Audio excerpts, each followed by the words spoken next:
In this tutorial we're going to have a look at setting up an email account in your email program, specifically in this case Outlook 2010 or Outlook 2013.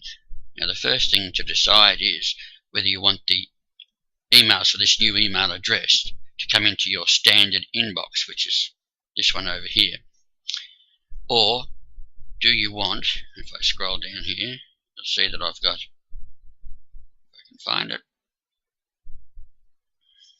for example, I've got a separate inbox for this particular group of emails here.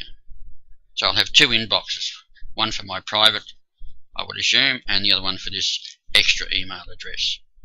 Or you can have them combined together in the one inbox, which might make it simpler. So it depends on how you want to control your emails.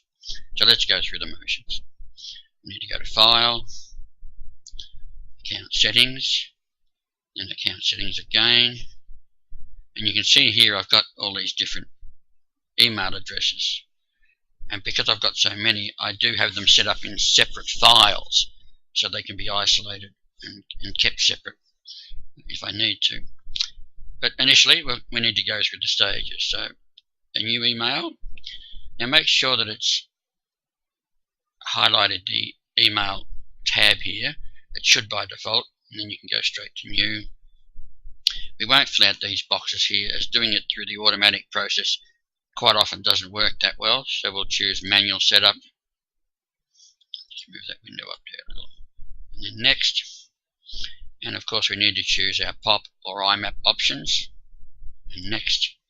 Now we can fill in the details. So I'll put my name in as example, because my address is going to be example at myexpression.net.au.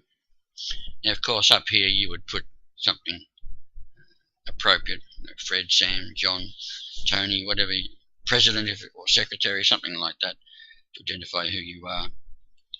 Now it's important that you have the full domain name in here with as part of your email address, not just the name itself of the email, but the full address as well, the whole thing. POP3 needs to be chosen, so that should be there by default. And down here you need to type in mail, full stop, and after the full stop it's your full domain name. In my case, myexpression.net.au. So this is your domain name here, so whatever your domain name is, that's what you need to type there. But it must be preceded by mail full stop. Now I'm just going to select that and copy it and paste it into there, because it's exactly the same setting for the SMTP as it is for incoming. So incoming and outgoing are the same. And in here you'll see that it's put example. Because I put example up the top here, it's put example here. But you need to put in the entire email address. So I'm going to copy it. Oops.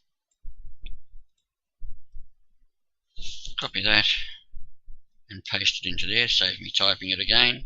You could type it all out, wouldn't matter. And it must have the full email address, including the domain name.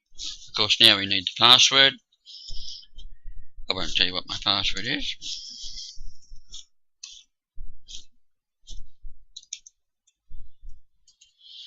And also remember to make sure that the tick is placed in this remember password box. It should be there by default. Now the next option is to choose whether you want a new Outlook data file or an existing. That's what I spoke about before. If you say you want a new Outlook file, that will give you a separate inbox just for that email. It will separate your emails from all of your other emails from any other accounts you have. If you choose existing Outlook data file, I'll just go through the motions here, choose existing and browse, you can see where I've got different files set up for different purposes, or different emails, or different groups of emails. And you would choose the one just called outlook.pst if you want to go that way. I'm just going to cancel that for the moment. If I choose a new Outlook data file, I don't have to worry about doing anything. It will name the file accordingly, and you will have a separate file. And that's okay. There's nothing wrong with that.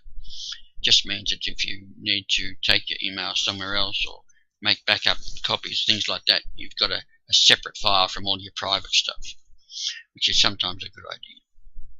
So I'm going to choose a new Outlook data file. Now we need to go to more settings at this stage and finalize it all. And you can see here, I'm just going to copy and paste that to make sure the reply address is going to be the right address that will be used as the reply, so that when people get our replies, they know who it's come from. It should do that automatically, but that's just to make sure. The outgoing server needs to be selected up here, the first checkbox, and make sure that radio button, use same settings, is also selected. Nothing else needs to be changed. And in the advanced settings, all I need to do is change the outgoing server address to 587. Everything else is the same, and then OK. And then we can test the settings to make sure everything is working. Test account settings, and you can see that it's checking that it can send an email, checking that it can receive an email. As long as you've got the 2 green ticks, everything's okay. If you haven't, you've got some issues. We can close that. I can take that tick away there now, because when I go next, I don't need it to send the test emails again. So next, finish, and there's my example email down there. Okay, and we can close that. When we finish, see this one here's got the tick beside it. That's the default one because I've got so many. If this is the only one you're going to have, the new one, then of course that will be the default. If you've already got another one there, the other one will be the default. Probably best not to change that for the sake. Close that. Now that we're back in our normal email window, because I chose to set it up as a separate file, you can see over on the left hand side here with this Outlook one here is just my general emails, my normal emails, private emails if you like. And if I scroll down a little bit now, you can see that I've got other options here. These are the different files that have the emails in them, and I've got one for the example. So that's what I meant by having a separate inbox. It's a separate inbox to the normal emails, and there's the 2 test messages that we sent along the way, just testing it out.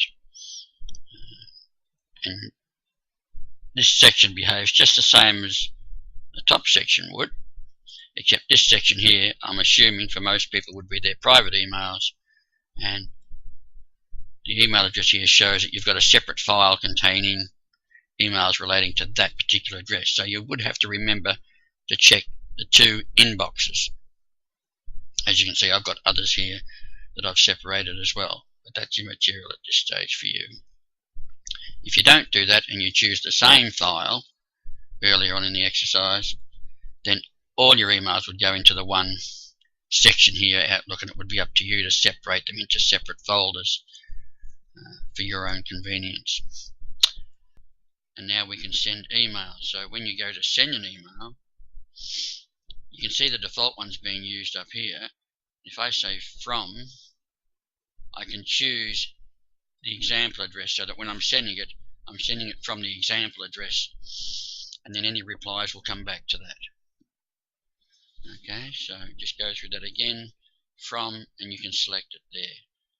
So because my default is the Gary at My Expression, every time I start a new email, it will come up with that one. So you need to make sure you select the new one if you've got more than one. If you've only got the one account, then there's only one option, so there's no problem. And that brings us to an end of that tutorial, so I hope you enjoy that and can get it to work for you.